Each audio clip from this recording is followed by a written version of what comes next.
Hello and happy Friday. This is your NEWSMAX Daily for July 26th, 2024. It's the 208th day of the year and the day that thousands of athletes and millions of people around the world have had marked on their calendar for some time. It's the start of the 2024 Summer Olympics in Paris, France, where the government this morning says vandalism to trains has already caused a disruption getting to the games. We're still in the process of analyzing all the impacts, assessing what we're going to implement as solutions.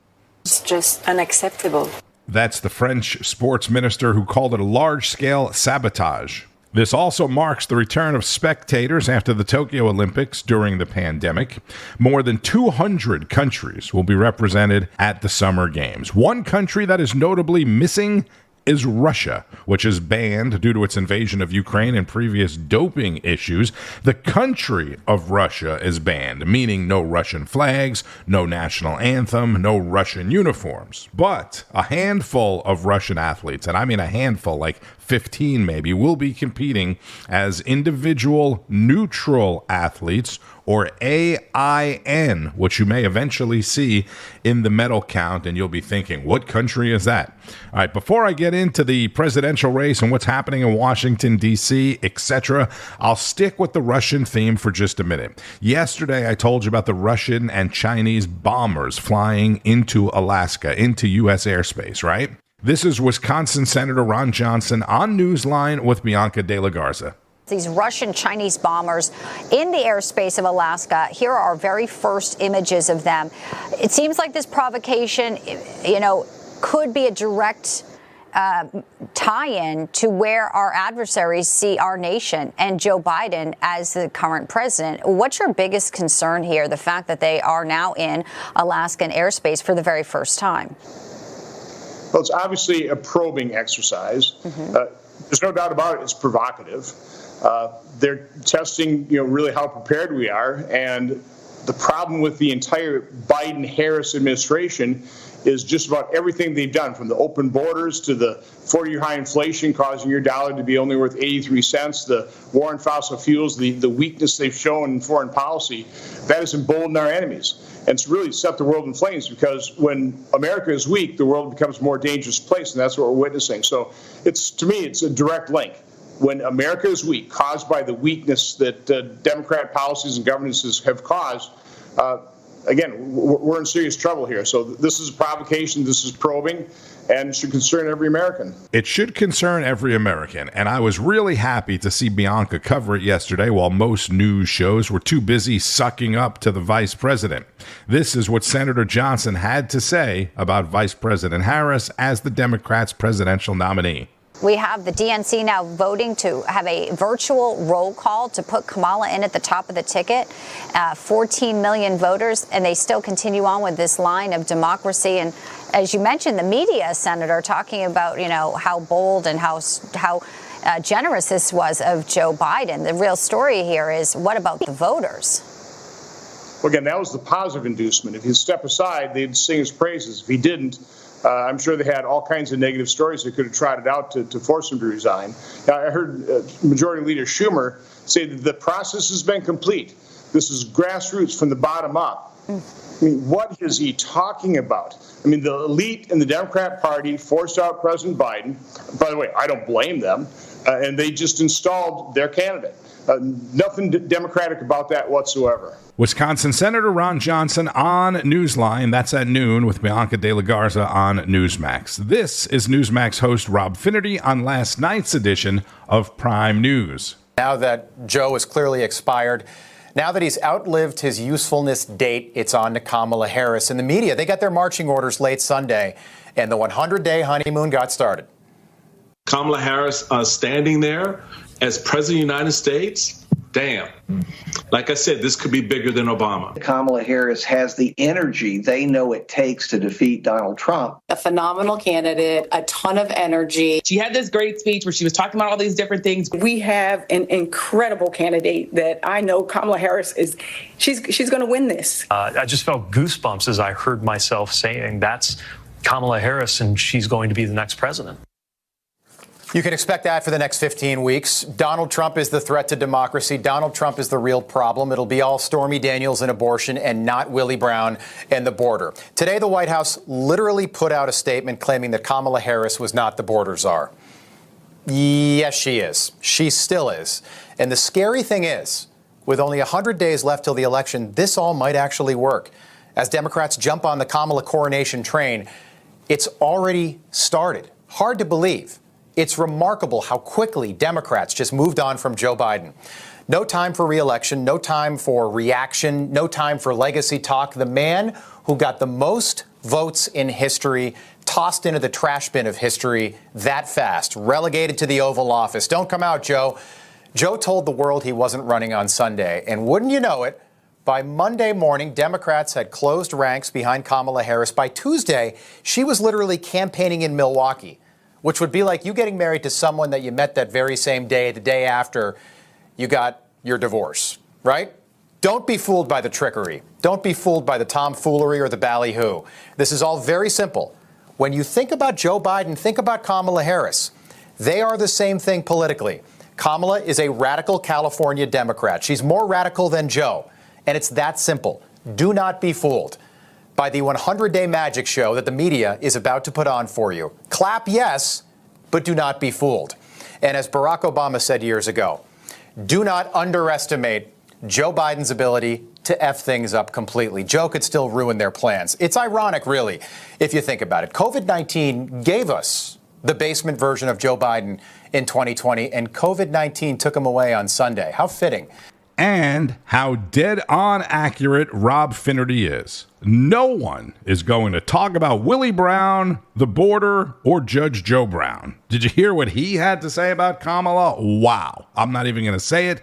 Go look it up. Most people are too busy just trying to survive, trying to keep up with life. They catch a piece of news here and there, a show here and there, and then many believe, what they hear. But so far, the people of New York City, a Democratic stronghold, are not buying the hype. With Kamala Harris likely to become the Democratic nominee for president, we're out here asking New Yorkers what her biggest achievement has been over the past 3.5 years as a vice president. I don't know. That's kind of the whole issue about her. Zero. No accomplishments. She corrupted the country like her partner, Joe Biden. I don't think she has a snowball's chance in hell to become president.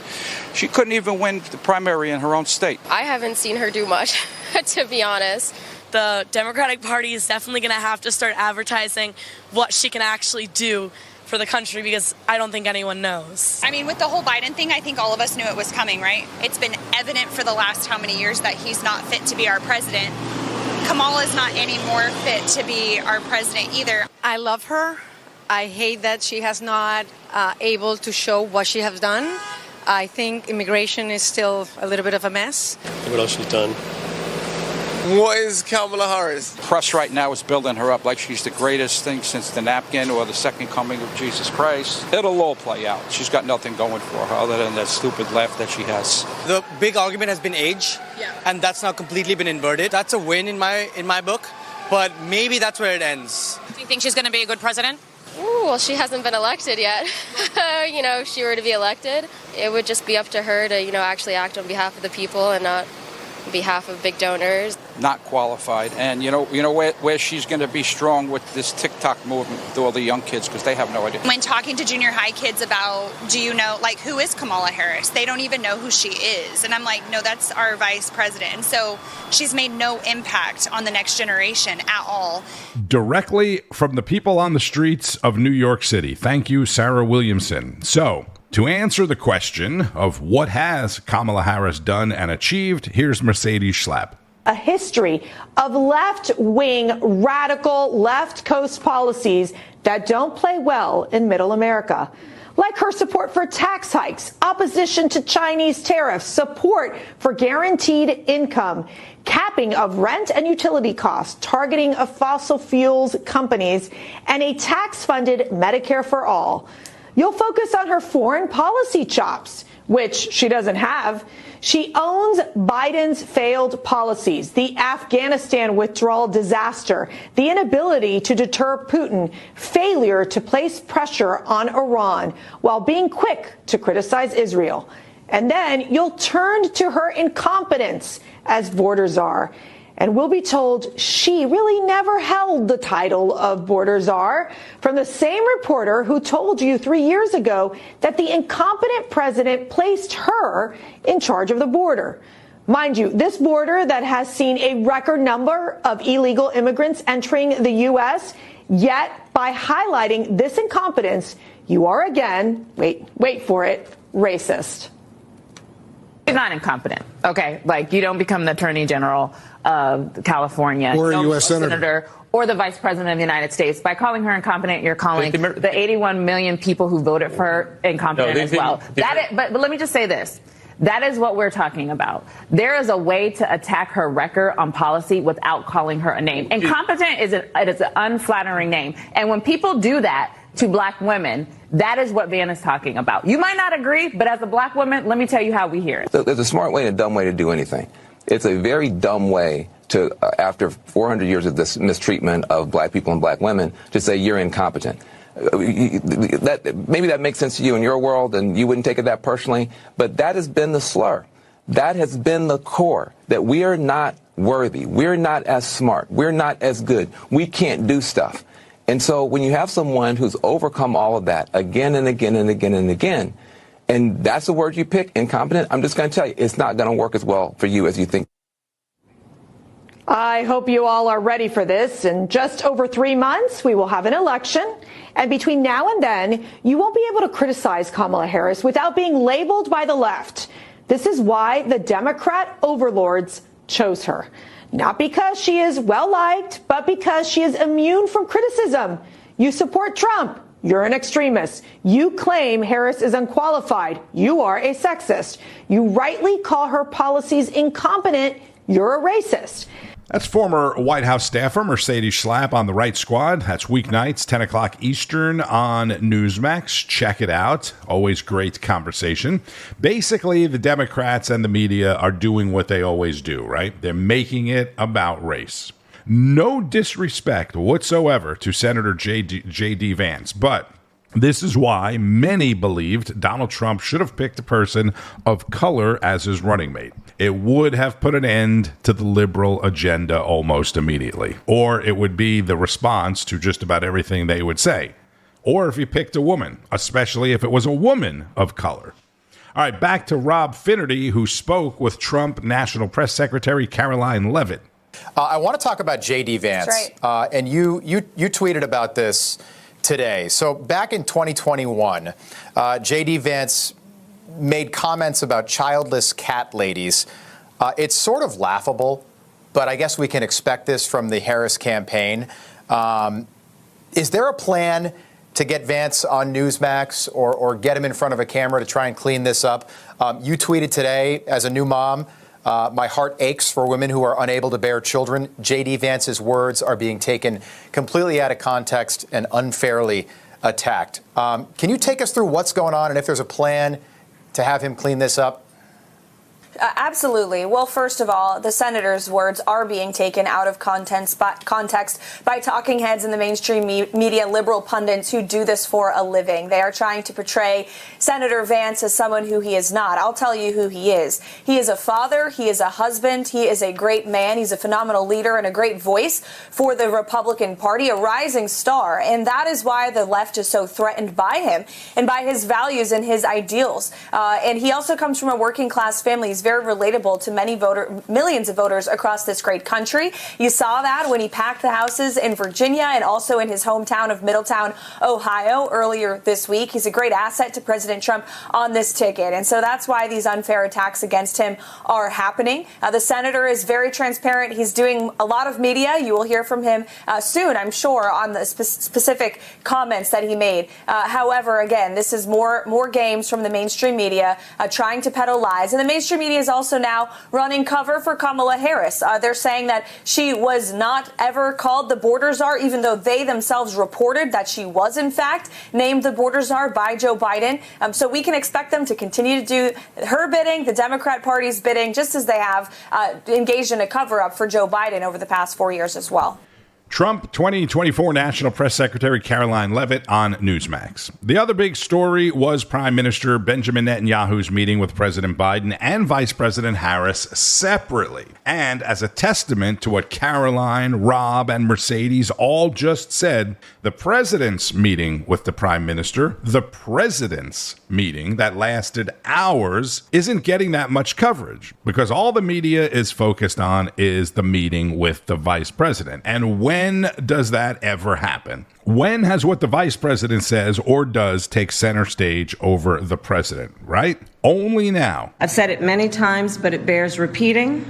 Israel has a right to defend itself, and how it does so matters. Harris tried to thread the needle between being tough on Hamas without making her Hamas-supporting supporters angry as they destroyed Washington, D.C. Anti-Israel, pro-Hamas demonstrations, and in some cases riots, have been happening in cities all over the country for months now. And it did receive a lot of coverage when it was on university campuses, right? But now that the protesters or rioters have made their way to the nation's capital, have defaced the nation's capital, now people are really upset about it. This is Greta Van Susteren in Washington, D.C. with Professor Alan Dershowitz. Protesters made their way to Union Station, just 2 blocks from the Capitol. They burned an American flag, vandalized a Christopher Columbus statue with the words, quote, "Hamas is coming." The anti-Israel protesters also raised the Palestinian flag in place of the American flag. Harvard Law School professor emeritus and author of the book Get Trump, Alan Dershowitz, joins me. Good evening, sir. A lot of people, understandably, people are disturbed at the flag being burned. Is there a right to burn the flag? There is a right to burn your own flag. It's wrong. As Justice Brennan once said, if he saw somebody burning a flag, he would punch him in the mouth and then defend his constitutional right to do it. But there is no right to burn an American flag that's owned by the United States or by other people. There's no right to deface a statue of Christopher Columbus and to paint on it pro-Hamas. Let's remember that people are trying to make a moral equivalence between Hamas and Israel. Even the vice president, Kamala Harris, in her statement, seemed to create a moral equivalence between the suffering of the Gazans and the people who were killed in Israel. The difference is this. The people who are suffering in Gaza are suffering as a result of Hamas. Hamas is using them as human shields. Hamas is the one who is taking their food away. Hamas is the one who is firing rockets from mosques and schools. So there is no moral equivalence between Israel's self-defense actions, which are trying to minimize civilian deaths, and Hamas's attempts to increase civilian deaths. And these useful idiots, as I think Netanyahu appropriately called them, they're total ignoramuses. They have no idea what they are calling for. They want a ceasefire. But the barrier to the ceasefire right now is Hamas. Israel and the United States and Qatar and Egypt have agreed essentially on a ceasefire, and Hamas has not. So if you want to protest Hamas. If you're pro-Palestinian, protest Hamas. That's the worst thing that's ever happened to the Palestinians is Hamas. And so I'm disappointed at Harris's statement. She was trying to appeal both to her left-wing anti-Israel people and to the pro-Israel people. You can't do that by creating a false moral equivalence. I do wonder if she saw that 47-minute video that I have seen that Hamas shot.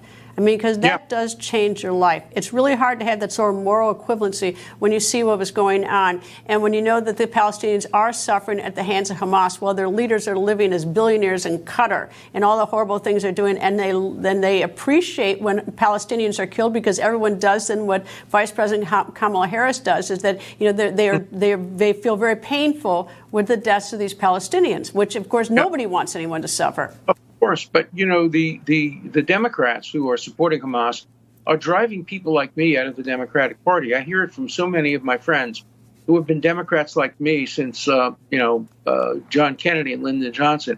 I can't identify with the party, 80 members of whom decided to apply a bigoted double standard and stay away from Netanyahu's speech. These are people who would jump to hear the head of the Palestinian Authority, who, if Castro was still alive, they would run to hear Castro. They would run to hear the head of China, the head of Russia. But they wouldn't even listen to the democratically elected head of one of our strongest allies. Shame on them. Shame on them. particularly shame on the Jewish members of Congress and the Senate, like Bernie Sanders, but also shame on people like Liz Warren. Liz Warren came to see me when she decided to run for the Senate. We were colleagues. She said, Alan, I don't know anything about the Middle East. I don't even know where the West Bank is. Can you give me a tutorial? And I spent 2 hours with her. She learned nothing. She is still a total and complete ignoramus and bigot when it comes to the nation state of the Jewish people. I can't support a party that has Liz Warren and Bernie Sanders and 80 people who had walked out. My view is boycott the boycotters. If you boycotted Netanyahu, I'm boycotting you. I'm not going to ever vote for you or support you or give you any kind of financial support. Let's be pro-American. America benefits from its relationship with Israel. The vast majority of congressmen and senators, mostly Republicans, but some Democrats as well, support Israel. The vast majority of American people support Israel. Wow, some powerful words from Dershowitz, constitutional law professor and lifelong Democrat Alan Dershowitz, on the record with Greta Van Susteren, who also spoke with Democratic presidential candidate Congressman Dean Phillips, who isn't so happy with what he's seeing in his party. This has been so painful, though, because he was pushed out. This does not seem to be his decision. And one of the things that's bothered me as a journalist is that he has not been particularly transparent. We've not had access to him, so we've never been certain as to, how he is. And Greta, that was my message over a year ago, July of 2022. I said he shouldn't run again. He declared his candidacy in April of 23. That summer, I called publicly for others to join the primary. I made private calls to some governors to jump in. And I called on my party to host a legitimate, open primary, to promote candidates, not suppress them. That was my way of trying to do this sooner. I knew this was a conversation we were going to have at some point. It wasn't a matter of if, it was just a matter of when. So it saddens me that it took this long in this fashion, especially a man, no matter your politics, he served the country beautifully, I think, for 50 years. And it's kind of a sad way to end one's tenure. And I hope tonight we all take a moment and reflect on that. The Democratic Party, though, it doesn't particularly have rules, apparently, on selecting the nominee now. And, of course, you ran, and what I've said tonight on the air is that you actually have delegates. You were voted for in the primary. Vice President Kamala Harris wasn't in the primary. She has you have more delegates than she has. I do. I have 5 delegates. Of course, the president had thousands. I wouldn't say it was very close. Of course, she was on the ticket. And what you just said, though, I do want to reflect on. The fact of the matter is our 2 parties are private corporations. I don't think most Americans realize they do not answer to we voters. They answer to their officers, the de facto leaders of each party, of course, in this case, former President Trump, current President Biden, the chairman and CEO. They can do what they want, Greta. And if anything, after this election, I intend to dedicate some time to both learning about how this works, why it doesn't work so well, and at least shining some light on the truth, because the fact of the matter is, no matter what the rules are, they can change them at the moment's notice, and they do regularly. We don't know what's going on behind the scenes every night. Many of us wondered, what is the family saying to him? Mm-hmm. And I just couldn't figure out why he stayed in so long, because that debate was quite an eye-opener for a lot of people. And it was, again, my intention was to have that debate, at least in a primary setting, many, many months before. I'd seen that decline. My colleagues had seen that decline. Why didn't anybody speak up, though? Because we didn't have access to him. Well, I'll be forthright. First, I saw this disease, the culture of silence, the disease of silence. I saw it first amongst my Republican colleagues during Trump's presidency. Many of them would excoriate him privately and then get in front of the cameras and just count the blessings and tell people how much they loved him and supported him. And then I saw the same thing on my side, where people would express concern about his abilities and his decline privately and then get in front of the cameras and say everything's fine. But that's part of the reward system in Congress. We are rewarded for being cowards and punished for being courageous. And that's how this game works. You want to keep your seat, you want to ascend the leadership ladder, you want to run for Senate or president someday, you got to play the game. You got to stay in line, you got to be part of the team. That's not what this entire country was founded on. It's just the opposite. Minnesota Congressman and former Democratic presidential candidate Dean Phillips. Seems like a really nice guy, level-headed, good human being. You want to keep your seat, you want to stay in the game, you've got to play the game. And he out and out said, Washington doesn't work for the people. These are 2 huge corporations, the Republican and Democratic Party. and the Democrats are not going to want him to go out and speak too much. It was a really good conversation, though, if you want to go back and watch that on demand. This is also why the Democrats didn't want a primary debate, right? Marianne Williamson, there was also another challenger with Phillips. They knew it.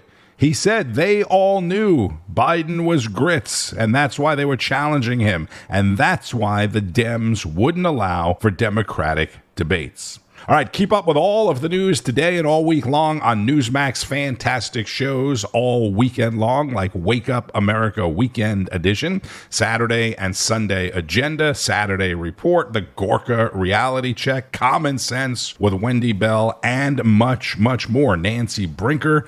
All right, and make sure you're watching on Newsmax Plus. Simply go to newsmaxplus.com. Get signed up if you're not already on Newsmax Plus. This is the Newsmax Daily Podcast. Make sure you subscribe on whatever podcast platform you're listening to. Enjoy your weekend. Enjoy the Olympics or doing whatever it is you like to do on the weekends. Be safe and keep on fighting the good fight.